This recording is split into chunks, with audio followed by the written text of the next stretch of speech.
ಪುರ ಸಮೀಪದಿರ್ತಕ್ಕಂಥ ಒಂದು ಒಳಗಡೆ ಇರ್ತಕ್ಕಂಥ ಪ್ಲೇಸ್ ಅದು. ಅಲ್ಲಿ ವಿದೇಶಿ ಮಹಿಳೆ ಮತ್ತು ರೆಸಾರ್ಟ್ ತೆಗೆದ ಮಹಿಳೆ ನಡೆಸ್ತಕ್ಕಂಥ ಒಬ್ಬ ಮಹಿಳೆ, 3 ಜನ ಯುವಕರು, ಇಟ್ಲಿ ಅವರೊಬ್ರು ಇಬ್ಬರು ಇದ್ದರು, ಒಬ್ಬರು ಬಿಹಾರದವ್ರು ಇದ್ದರು, ಒರಿಸ್ಸಾದವ್ರು ಇದ್ದರು. ಸೊ ಇವರೆಲ್ಲರೂ ಕುಂತ್ಕೊಂಡಾಗ ನನಗೆ ಗೊತ್ತಿರ್ತಕ್ಕಂಥದ್ದು ಮಾಹಿತಿ ತಮ್ಮ ಮುಂದೆ ನಾನು ಹೇಳಕ್ಕೆ ಬಯಸ್ತೀನಿ. ಅವರು ಹೋಗ್ಬೇಕಾದ್ರೆ ಆ ನಿರ್ಜನ ಪ್ರದೇಶ ತುಂಬ ಉತ್ತಮವಾಗಿರ್ತಕ್ಕಂಥ ಪ್ರದೇಶ, ನೋಡಲು ಭಾಳ ಸೌಂದರ್ಯ ಕೂಡ ಇತ್ತು. ಅಲ್ಲಿ ಅವರು ಫಾರಿನರ್ಸ್ ಬರ್ತಾರೆ, ಹೋಗ್ತಾರೆ, ಕುಂದಿರ್ತಾರೆ, ಅದು ಬೇರೆ ಮಾತು, ಹೊಸದಂತೇನಲ್ಲ. ಅವರು ದಾರಿ ಹಿಡ್ದು ಹೋಗ್ಬೇಕಾದವರು ಇಬ್ಬರು ಪಾನಮತ್ತರಾಗಿದ್ದರು ಯುವಕರು, ಯಾರೋ ಒಬ್ಬರು. ಅವ್ರ ಹತ್ರ ಹಣ ಕೇಳಿದರು. ತಕ್ಷಣ ಅವನ ಹಣ ಕೊಡದೇ ಇದ್ದಾಗ ಭಾಳ ಕಾಡ್ಸಕತ್ತಿ ಬಿಟ್ಟನೆ, ಕೈಯಲ್ಲಿದ್ದನ್ನು ಒಂದಿಷ್ಟು ದುಡ್ಡು ಕೊಟ್ಟರೆ ಅವ್ರಿಗೆ ಅಷ್ಟು ದುಡ್ಡು ಬೇಕಿಲ್ಲ, ಹೆಚ್ಚಿನ ದುಡ್ಡು ಬೇಕಿತ್ತು. ವಾದಿ ಬೀದಿ ನಡೆದಾಗ ಇಬ್ಬರನ್ನ ನೂಕು ತಳ್ಳಾಟದಾಗ ಒಳಗೆ ನದಿಯಲ್ಲಿ ಬಿದ್ದರು. ಅದಾದ ನಂತರ ಅಲ್ಲಿರ್ತಕ್ಕಂಥ ಇಟಲಿ ಮಹಿಳೆ, ಇಸ್ರೇಲ್ ಮಹಿಳೆ, ಆ ಮಹಿಳೆ ಮೇಲೆ ಅತ್ಯಾಚಾರ ಆಯಿತು ಅಂತ ಮರುದಿನ ತಮ್ಮೆಲ್ಲ ಮಾಧ್ಯಮದ ಮೂಲಕ ಬಂತು. ಇದು ಏನು ತೋರಿಸ್ಕೊಡ್ತದೆ?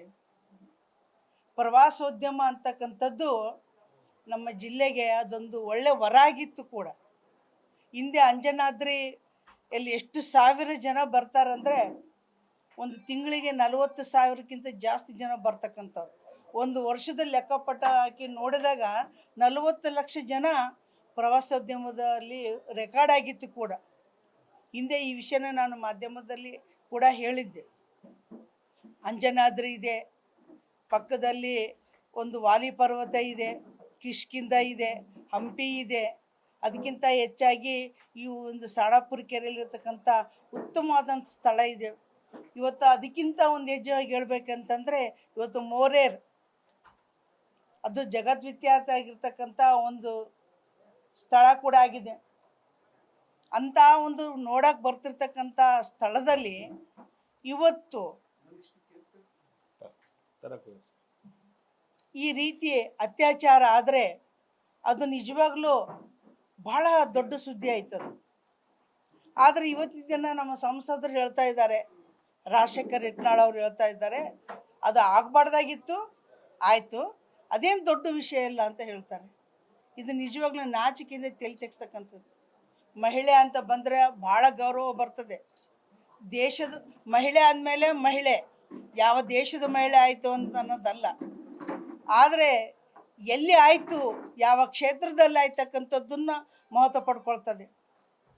ಇವತ್ತೆಲ್ಲ ಕಡೆ ಮಾಧ್ಯಮದ ಮೂಲಕ ಕೊಪ್ಪಳ ಜಿಲ್ಲೆಯಲ್ಲಿ ಆನೆಗುಂದಿ ಭಾಗದಲ್ಲಿ ಬರ್ತಕ್ಕಂಥ ಸಾಣಾಪುರದಲ್ಲಿ ಆಯಿತು ಅಂತ ಬಂತು ವಿತ್ ಅಡ್ರೆಸ್ಸಿಂದ.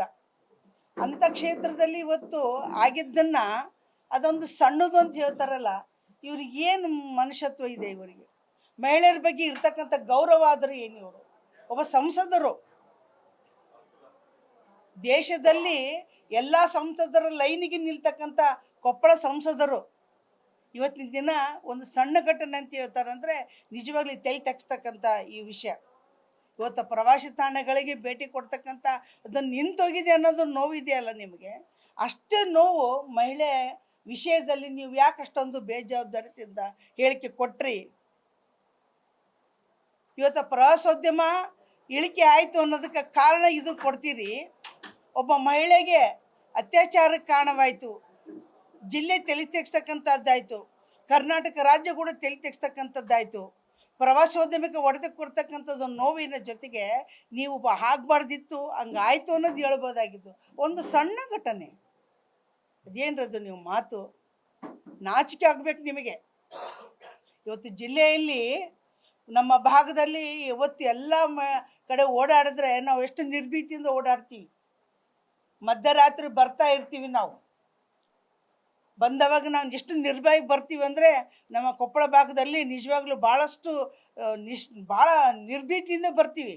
ಈಗ ಉದಾಹರಣೆ ನಮ್ಮನ್ನೇ ತೆಗೆದುಕೊಳ್ರಿ, ಮಧ್ಯರಾತ್ರಿ 2 ಆಗಿರ್ತದ, 3 ಆಗಿರ್ತದ, ಒಬ್ಬ ಡ್ರೈವರ್ನೇ ಇಟ್ಕೊಂಡು ಬರ್ತೀವಿ. ಒಮ್ಮೆ ಅನನುಕೂಲ ಇದ್ದವಾಗ ಗನ್ಮ್ಯಾನ್ ಇರೋದಿಲ್ಲ, PA ಇರೋದಿಲ್ಲ, ಎಲ್ಲ ಹೋಗಿರ್ತೀವಿ.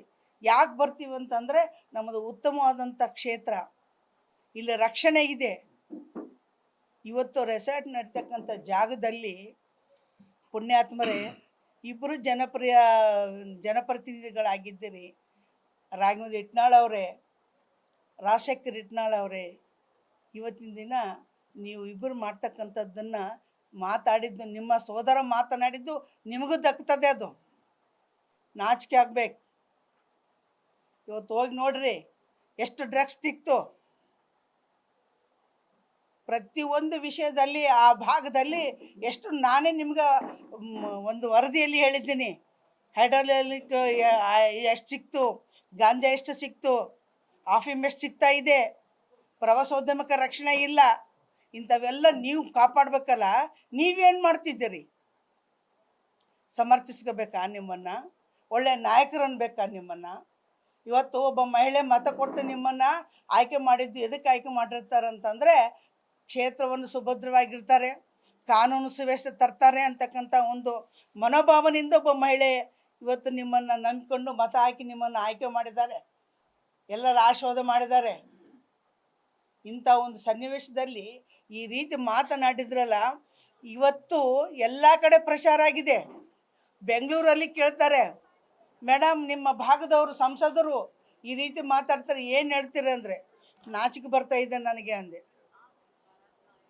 ಇವತ್ತು ನಾನೊಬ್ಬ ಮಹಿಳೆ ಆಗಿ ಇನ್ನೊಬ್ಬ ಆಗಿ ಮಹಿಳೆಗೆ ಅನ್ಯಾಯ ಆಯಿತು ಅಂದರೆ ನಾನು ಸ್ಪಂದಿಸಲಿಲ್ಲ ಅಂದರೆ ನನ್ನ ಜನ್ಮನೇ ಅಲ್ಲ ಅಂತ ನಾನು ತಿಳ್ಕೊತೀನಿ. ನಾನೊಬ್ಬ ಜವಾಬ್ದಾರಿ ಇರ್ತಕ್ಕಂಥ ಮಹಿಳೆ ಆಗಿ ಇವತ್ತು ಜನಪ್ರತಿನಿಧಿಗಳಾಗಿರ್ತಕ್ಕಂಥ ಇಬ್ಬರು ತಮ್ಮ ಕೈಯಲ್ಲಿ ಅಧಿಕಾರ ಇದೆ, ಮಾಡಿ ಚೆನ್ನಾಗಿ ಉದ್ಧಾರ ಮಾಡಿ, ಅದು ಬಿಟ್ಟು ಮಹಿಳೆ ಅತ್ಯಾಚಾರನ ಸಣ್ಣದು ಅಂತ ಹೇಳ್ತೀರಿ. ಅದಕ್ಕೆ ಪ್ರವಾಸೋದ್ಯಮಕ್ಕೆ ಹೊಡೆತ ಬಿದ್ದದ ಅಂತ ಕೂಡ ಹೇಳ್ತೀರಿ. ಹಾಗಿದ್ಮೇಲೆ ನಿಮ್ಮ ಜವಾಬ್ದಾರಿ ಏನು? ನಿಮ್ಮ ಕೆಲಸ ಏನು?